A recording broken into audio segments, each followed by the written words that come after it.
এই ইউএন কর্মকর্তা তার বক্তব্যে কিন্তু বলেছিলেন যে জুলাই আগস্টের আন্দোলনে বাংলাদেশ সেনাবাহিনীকে ইউএন মিশন নিয়ে একটি সতর্কতা জারি করা হয়েছিল, তাদের সঙ্গে এই বিষয়ে কথা হয়েছিল এবং উনি বলতে চেয়েছেন যে ইউএন থেকে বলা হয়েছিল যদি সেনাবাহিনী ছাত্র জনতা যে কথিত আন্দোলন, এই আন্দোলনের বিরুদ্ধে যদি দাঁড়ায় তাহলে সেনাবাহিনীকে ইউএন মিশন থেকে ইউএন মিশন থেকে বাদ দেওয়া হবে বা ইউএন মিশনে তাদের যে অংশগ্রহণ সেটা থেকে কাটছাট করা হবে বা এরকম একটা হুমকির বিষয় উনি এনেছেন। এবং এই বিষয়টি কিন্তু বাংলাদেশ সেনাবাহিনীর পক্ষ থেকে আইএসপিআর এর মাধ্যমে একটি বিবৃতি দিয়ে পরিষ্কার করা হয়েছে, মানে তাদের পক্ষ থেকে বক্তব্য দেওয়া হয়েছে যে না, সেনাবাহিনীকে ইউএন এ ধরনের কোনো বক্তব্য দেননি এবং সেনাবাহিনীর সঙ্গে তাদের কোনো কথা হয়নি, ইউএন এর কোনো কথা হয়নি। তো এটি হচ্ছে পরস্পর মানে মুখোমুখি বক্তব্য। এই মুখোমুখি বক্তব্য আমাদেরকে একটা জায়গায় পৌঁছে দেয়, সেটি হচ্ছে যে বাংলাদেশ সেনাবাহিনী তাদের সক্রিয়তা নিয়ে তারা তাদের দৃঢ়তার কথা বলছে এবং তাদের বিরুদ্ধে যেটি ষড়যন্ত্র হচ্ছে এটি তারা পরিষ্কার করেছে এই বক্তব্যের মধ্য দিয়ে। ইভেন আমরা কিছুদিন আগে জেনারেল ওয়াকারুজ্জামান বাংলাদেশের সেনা প্রধান, তার একটি বক্তব্যে আমরা কিন্তু স্পষ্টভাবে জানতে পেরেছি, উনি বলেছেন যে আমি আপনাদেরকে, বাংলাদেশের মানুষের উদ্দেশ্যে উনি বলেছেন যে আমি আপনাদেরকে সাবধান করছি, আপনারা যা করছেন তা যদি অব্যাহত থাকে তাহলে বাংলাদেশের স্বাধীনতা সার্বভৌমত্ব হুমকির মুখে পড়বে। তার মানে বাংলাদেশের স্বাধীনতার সার্বভৌমত্ব নিয়ে কোন একটি পক্ষ খেলছে, এটি কিন্তু স্পষ্ট একটি বার্তা। তাহলে সেই পক্ষটি কারা তার প্রমাণ কিন্তু এই ভলকার কুক দিয়েছেন। তাহলে আন্তর্জাতিক যে সম্প্রদায়টি জুলাই আগস্ট আন্দোলনে এই শেখ হাসিনা সরকার উৎখাতের পিছনে কাজ করেছিল, সেই পক্ষটি এখন অবধি বাংলাদেশের সেনাবাহিনী বা বাংলাদেশের স্বাধীনতা সার্বভৌমত্বকে বিনষ্ট করার মিশন নিয়ে এখনো আছে। সেই ষড়যন্ত্রকারীরা, তাদের সঙ্গে কারা আছে তাহলে? ওই সময় কারা ছিল? হিজবুত তাহরির ছিল, ওই সময় কারা ছিল? জামাতি ইসলাম ছিল, ছাত্র শিবির ছিল, বিএনপির সমর্থন ছিল। সমস্ত রাজনৈতিক দলগুলো শেখ হাসিনা সরকারের বিরুদ্ধে আন্দোলনে নেমেছিল। একটি শিল্পী সমাজ ছিল, একটি লেখক সমাজ ছিল, একটি শিক্ষক সমাজ ছিল। এরা কিন্তু এই আন্দোলনে সক্রিয় অংশগ্রহণ করেছিল আন্তর্জাতিক সম্পদ। এবং কারা কি ফান্ড পেয়েছে, $29 মিলিয়ন কথা কিন্তু ডোনাল্ড ট্রাম্প তার নিজের মুখে বলেছে।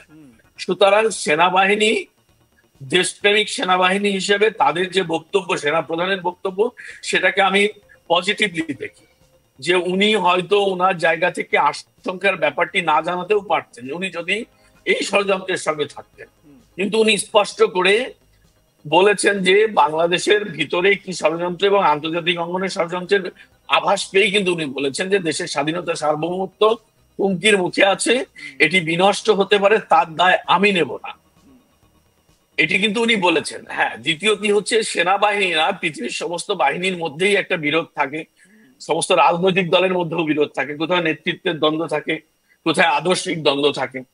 বাংলাদেশ সেনাবাহিনীর মধ্যে যে আদর্শগত ভাবে ওদের লোক নেই সেটা তো বিশ্বাস করার কোনো কারণ নেই, কিন্তু এই মুহূর্তে সেনাবাহিনীকে নিয়ে যে ধরনের বিভ্রান্তি ছড়ানো হচ্ছে এগুলো স্রেফ গুজব। বাংলাদেশ সেনাবাহিনীতে রিসেন্টলি কোনো বিদ্রোহ হয়নি, কোনো রকম কিছু হয়নি, এটি স্পষ্ট।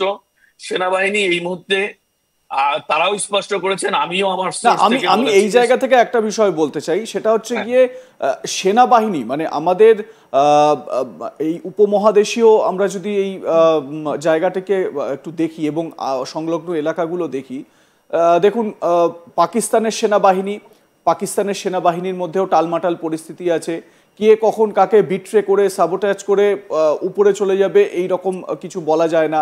বাংলাদেশ সেনাবাহিনীতেও এইরকম একটা পরিস্থিতি আছে। ভারতীয় সেনাবাহিনীর কথা যদি বলি তাহলে ভারতীয় সেনাবাহিনীর মতন এই রকম প্রফেশনাল এবং শৃঙ্খলাবদ্ধ সেনাবাহিনী কিন্তু সারা বিশ্বে বিরল বলা যেতে পারে।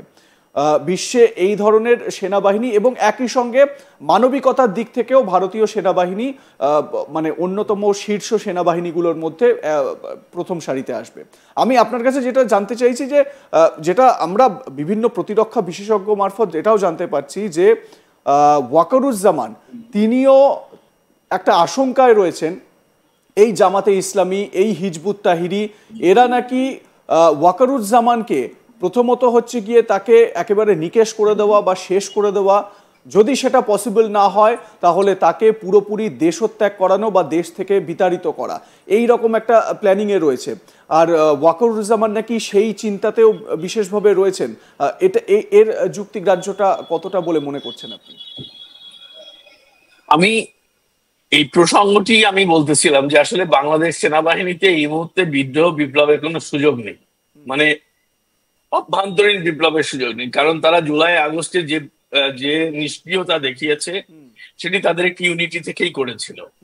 এবং যে বিষয়টি আলোচনা যে বাংলাদেশ সেনাবাহিনী বা পাকিস্তান সেনাবাহিনীর ক্রু করে ক্ষমতা গ্রহণের যে মানে প্রধান হওয়া বা প্রধানকে সরিয়ে আরেকজন প্রধান হবে যে প্রক্রিয়াটা, সেই প্রক্রিয়াটা আমরা গণমাধ্যম থেকে যে খবরগুলো দেখেছি সেই খবরগুলো নিয়ে আমার এখানে দ্বিমত আছে। কারণ আমি সামরিক বাহিনীর বিষয়টি নিয়ে আমার দীর্ঘদিনের একটি জানাশোনা আছে বাংলাদেশ সামরিক বাহিনী নিয়ে। আমি এখানে স্পষ্ট করে একটি তথ্য প্রকাশ করতে চাই যে যে বিষয়টি নিয়ে খবর প্রকাশ করা হয়েছে, বাংলাদেশ সেনাবাহিনীর এখন যদি কিউএমজি ফাইজুর রহমান, এই কিউএমজি ফাইজুর রহমান জেনারেল ওয়াকারুজ্জামানের একদম ডান, মানে বাংলাদেশ সেনাবাহিনীর ডান হাত হচ্ছে কিউএমজি ফাইজুর রহমান সেনা প্রধানের। কারণ সেনা প্রধান বাংলাদেশের 5 আগস্টের পর ডিজিএফআই হচ্ছে সেনা গোয়েন্দা সংস্থা, তার প্রধান হিসেবে ফাইজুর রহমান কিন্তু জেনারেল ওয়াকার কিন্তু এই ফাইজুর রহমানকে নিয়োগ দিয়েছিলেন।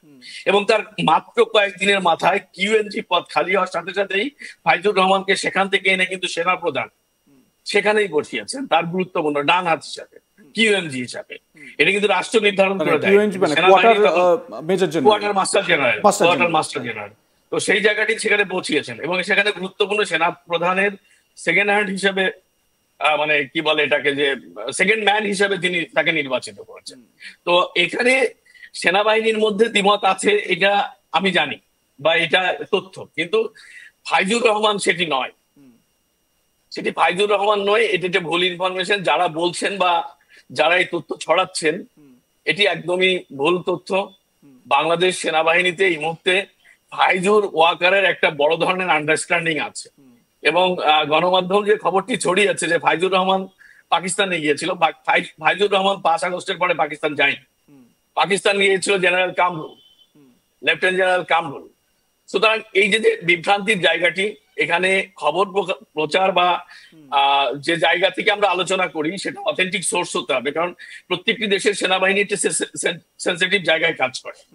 বাংলাদেশের সেনাবাহিনীর অভ্যন্তরীণ বিদ্রোহ হওয়ার সুযোগ খুব কম, আমি দায়িত্ব নিয়ে বলছি।